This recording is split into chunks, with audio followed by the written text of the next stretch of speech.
এই মুসলমান, প্রস্তুত করো, আইদু লাহুম মাসতাতাতুম মিন কুওয়া। আর কিছু না পারো অন্তত দোয়া করো, গণতন্ত্র থেকে বের হয়ে আসো।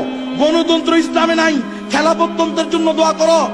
নাসবুল ইমামি ফরজুন ফিকহের অন্যতম একটা কায়দা, ঠিক কিনা? ইমাম কায়েম করার জন্য চেষ্টা করো, না পারো আল্লাহর কাছে দোয়া করো, আল্লাহ আমি পারতেছি না, আমি দুর্বল, আমি কৃষকের ছেলে, আমার দ্বারা হবে না, কিন্তু তুমি সবল, তুমি পারবা। ওয়া মা তাশাউনা ইল্লা আইয়াশা আল্লাহ। আল্লাহর কাছে দোয়া করো, যারা চেষ্টা করবে তাদের জন্য দোয়া করো। খবরদার, খবরদার, গণতন্ত্র নামক তন্ত্রকে নিজের ভিতরে গ্রহণ করে ইসলামকে বিসর্জন দিও না, ঠিক কিনা? আর যদি না মানো তো অপেক্ষা করো, আসতেছে ইমাম মাহদী, খুব বেশি দূরে নাই। কখন আসবে এটা বলতে পারবো না, তবে আলামত দেখো, কিতাবুল বিতান মোতালা করো, বেশি দূরে নাই।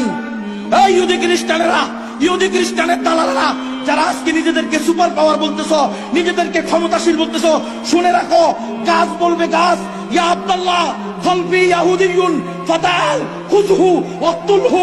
এ আল্লাহর বান্দা, আমার পিছনে ইহুদি পালাইছে, তাকে ধরো।